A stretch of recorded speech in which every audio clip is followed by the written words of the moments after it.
Our story today is called Feathertop. It was written by Nathaniel Hawthorne. Here is Shep O'Neill with the story. The long, cold winter was gone at last. At first the cold nights went away slowly. Then, suddenly, the warm days of spring started to come. There was new life again in the earth. Things started to grow and come up. For the first time, green corn plants began to show. They pushed through the soil and could now be seen above the ground. After the long winter months, the crows, the big black birds, were hungry, and when they saw the little green plants, they flew down to eat them. Old Mother Rigby tried to make the noisy and hungry birds go away. They made her very angry. She did not want the blackbirds to eat her corn, but the birds would not go away. So, early one morning, just as the sun started to rise, Mother Rigby jumped out of bed. She had a plan to stop those blackbirds from eating her corn. Mother Rigby could do anything. She was a witch, a woman with strange powers. She could make water run uphill, or change a beautiful woman into a white horse. Many nights, when the moon was full and bright, she could be seen flying over the tops of the houses in the village, sitting on a long wooden stick. It was a broomstick, and it helped her to do all sorts of strange tricks.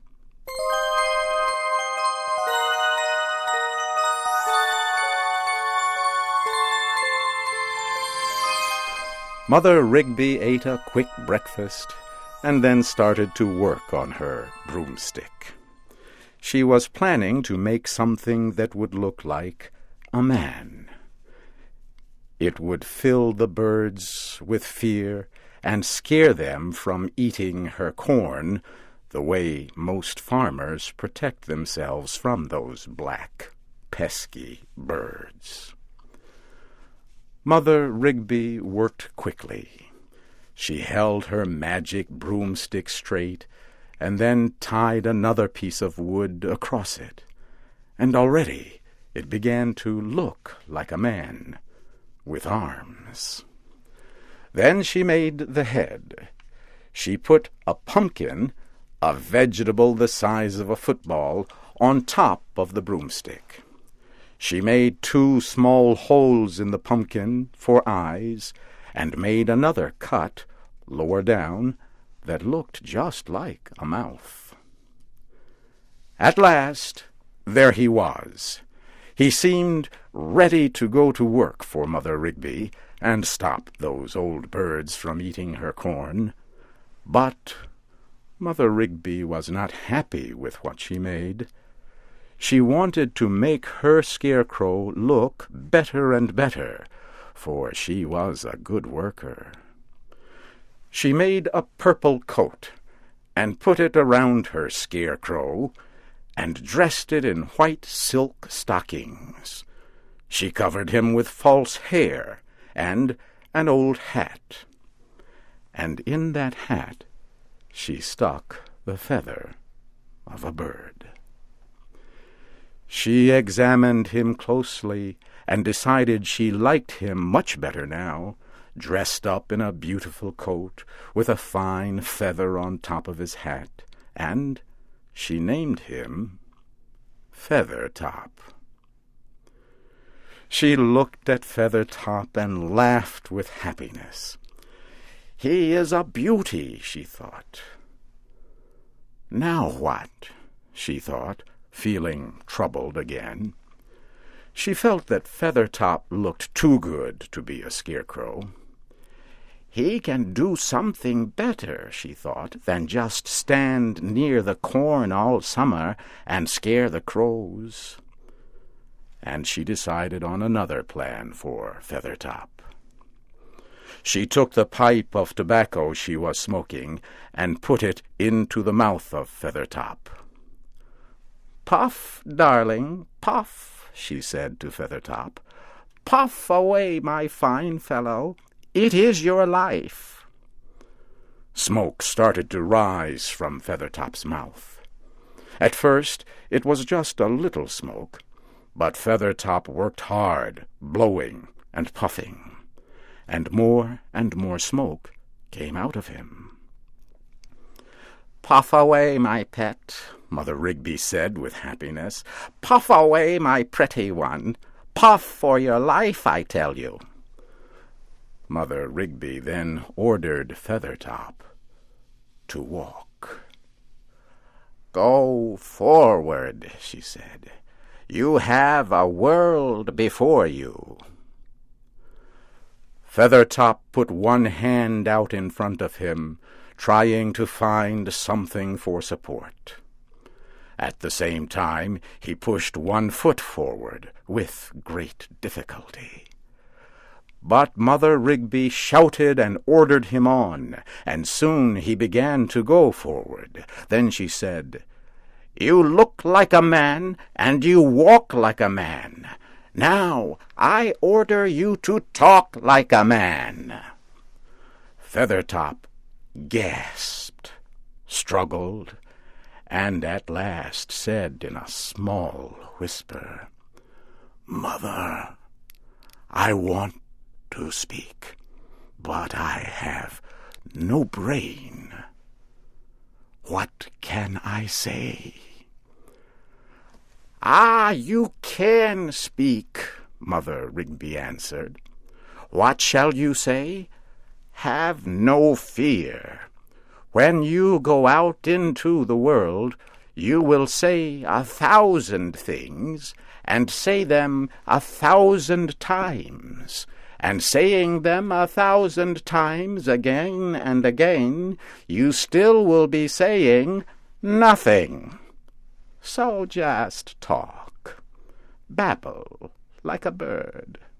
Certainly you have enough of a brain for that."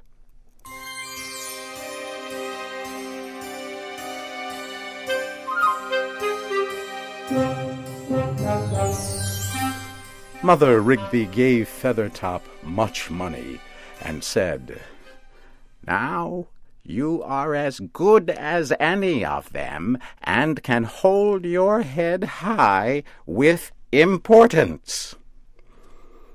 But she told Feathertop that he must never lose his pipe and must never let it stop smoking. She warned him that if his pipe ever stopped smoking, he would fall down and become just a bundle of sticks again. "Have no fear, Mother," Feathertop said in a big voice, and blew a big cloud of smoke out of his mouth. "On your way," Mother Rigby said, pushing Feathertop out the door. "The world is yours, and if anybody asks you for your name, just say Feathertop. For you have a feather in your hat and a handful of feathers in your empty head." Feathertop found the streets in town, and many people started to look at him. They looked at his beautiful purple coat and his white silk stockings, and at the pipe he carried in his left hand, which he put back into his mouth every 5 steps he walked. They thought that he was a visitor of great importance. "What a fine, noble face," one man said. "He surely is somebody," said another. "A great leader of men."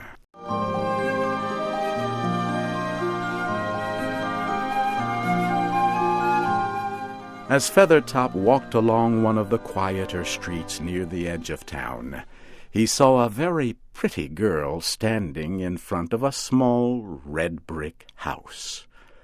A little boy was standing next to her. The pretty girl smiled at Feathertop, and love entered her heart. It made her whole face bright with sunlight. Feathertop looked at her and had a feeling he never knew before. Suddenly, everything seemed a little different to him. The air was filled with a strange excitement. The sunlight glowed along the road, and people seemed to dance as they moved through the streets. Feathertop could not stop himself and walked toward the pretty, smiling young girl. As he got closer, the little boy at her side pointed his finger at Feathertop and said, "Look, Polly, the man has no face. It is a pumpkin." Feathertop moved no closer, but turned around and hurried through the streets of the town toward his home. When Mother Rigby opened the door, she saw Feathertop shaking with emotion. He was puffing on his pipe with great difficulty and making sounds like the clatter of sticks or the rattling of bones. "What's wrong?" Mother Rigby asked. "I am nothing, Mother. I am not a man. I am just a puff of smoke. I want to be something more than just a puff of smoke." And Feathertop took his pipe, and with all his strength smashed it against the floor. He fell down and became a bundle of sticks as his pumpkin face rolled toward the wall. "Poor Feathertop," Mother Rigby said, looking at the heap on the floor. "He was too good to be a scarecrow, and he was too good to be a man. But he will be happier, standing near the corn all summer, and protecting it from the birds. So I will make him a scarecrow again."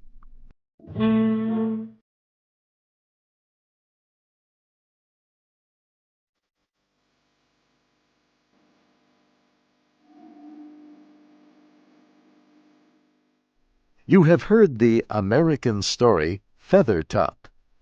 It was written by Nathaniel Hawthorne. Your storyteller was Shep O'Neill. The producer was LaJuan Davis.